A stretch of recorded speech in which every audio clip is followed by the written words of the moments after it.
اعوذ باللہ من الشیطان الرجیم بسم اللہ الرحمن الرحیم۔ اب میں اگلی قسط لے کر اپنی زندگی کی آپ کی خدمت میں حاضر ہوں۔ یہ میری چھٹی قسط ہے۔ آپ سے صرف یہ ریکویسٹ ہے کہ میری حوصلہ افزائی کریں اور مجھے لائک اور سبسکرائب کر لیں میرے چینل کو۔ تو چھٹی قسط میں بھی ہمیں یہی کہ ہم اسکول جاتے تھے تو وہاں پر مختلف ٹیچر کلاسیں لینے، کیونکہ پہلے تو ایک ہی ٹیچر ہوتا تھا 5ویں تک جو پڑھاتا تھا، ایک کلاس کا ایک ٹیچر ہی سارے سبجیکٹ۔ اب مختلف پیریڈ ڈیوائیڈ ہوئے، اس میں ہمیں مختلف ٹیچر ہماری کلاسیں لینے کے لیے آتے تو ہمیں بڑی خوشی ہوتی، لیکچر ملتا تو بڑی دلچسپی سے ہم لیکچر لیتے اور اس کا کام بھی کرتے، ہوم ورک بھی کرتے۔ تو راستے میں جاتے ہوئے پہاڑ آتا، پہاڑ میں مختلف قسم کے چھوٹے چھوٹے، اسے بیری کہتے ہیں، بیری کے درخت چھوٹے لگے ہوتے، ان کو توڑ کر ان کے بیر بھی ہم کھاتے۔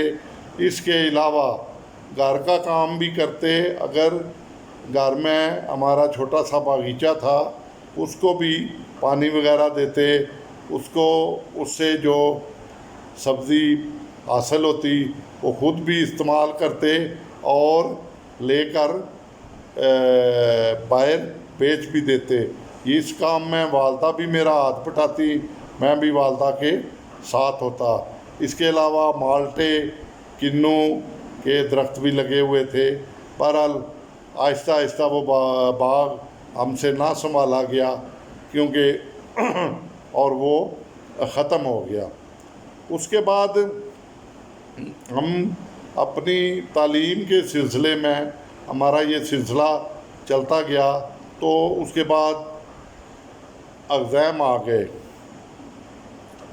یعنی جس کو آپ کہتے ہیں ٹیسٹ مڈ ٹرم، 6 مہینے بعد یا سال بعد، مگر وہ 9 مہینے بعد یا 8 یا 9 مہینے بعد وہ ایگزام ہوتے تھے۔ اس میں وہ ہماری قابلیت کا اندازہ لگاتے تھے۔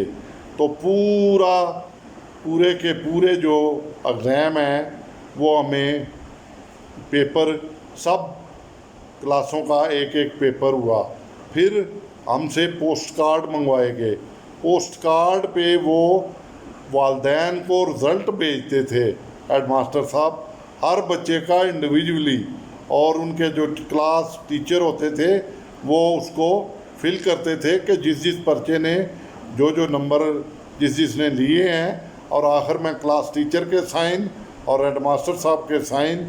اور میں آپ کو تعداد کیا بتاؤں، 500 600 700 800 تعداد تھی اس وقت، کیونکہ تقریباً کوئی 25-30 گاؤں اس میں ایک ہی اسکول میں آتے تھے اور کوئی پرائیویٹ اسکول نہیں تھا، صرف گورنمنٹ کا یہ بات اسکول تھا۔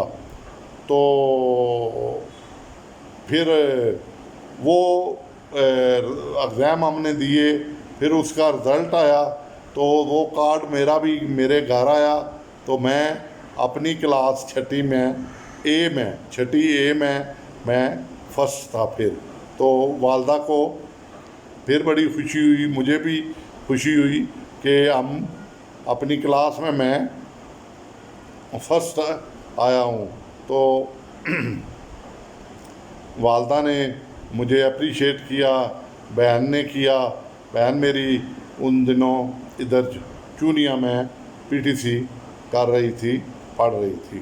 پھر یہ سلسلہ چلتا گیا، ہماری ایجوکیشن چلتی گئی۔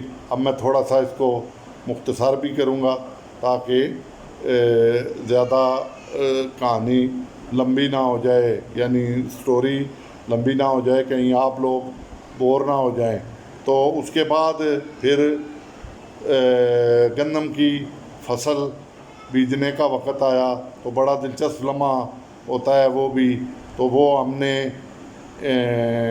گندم کی فصل جو ہے ہم نے پورے ونگار کہتے ہیں اس کو، ہم نے پورے اپنے جو ریلیٹیو تھے ان کو اکٹھا کیا اور جوگیں وغیرہ ایک دو یعنی جو بیل ہیں اس پہ گندم کی بجائی کی، ان کے لیے کھانا لے کے گئے، تو یہ کام بھی اس دوران ہوا۔ تو اس طرح چھٹی جماعت کے تقریباً اینڈ پہ ہم پہنچ گئے۔ اس دوران کوئی خاص واقعہ نہیں ہوا، روٹین کے مطابق ہم اسکول جاتے رہے، مگر کپڑے جو ہیں پہننے کے لیے وہ نہیں تھے۔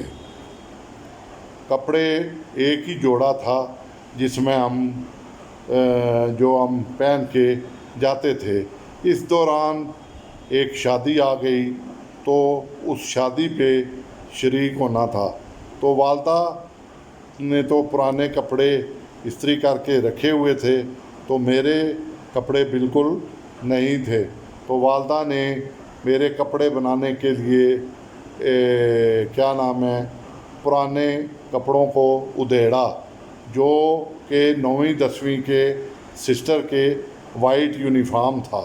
تو اس یونیفارم کو میں درزی کے پاس لے کے گیا، میں نے کہا یار اس کی ایک اچھی سی شرٹ بنا دو تو پھر میں شادی اٹینڈ کر لوں گا۔ شادی ایک دوسرے قصبے یا چھوٹا شہر کہہ لیں وہاں پر تھی، وہ ہمارے رشتہ دار تھے، تو وہاں پر ہم نے جانا تھا، تو بڑی خوشی تھی۔ تو اس نے کہا اچھا میں جوڑ لگا کے تمہارا پجامہ اور شرٹ جو ہے وہ تیار کر لوں گا۔ تو اس نے ماشاءاللہ اب وہ حیات نہیں ہے، فوت ہو چکا ہے، تو اس نے وہ جوڑا جو ہے مجھے تیار کر کے دے دیا۔ تو اب میں اگلی قسط میں آپ کو اس جوڑے کو پہننے کا اور شادی کو اٹینڈ کرنے کا احوال جو ہے وہ میں آپ کو سناؤں گا۔ اب میں اجازت چاہتا ہوں، امید ہے آپ میرے چینل کو لائک اور سبسکرائب کر لیں گے کہ تاکہ میری ہر ویڈیو آپ کو بر وقت پہنچتی رہے۔ شکریہ میرے دوستو،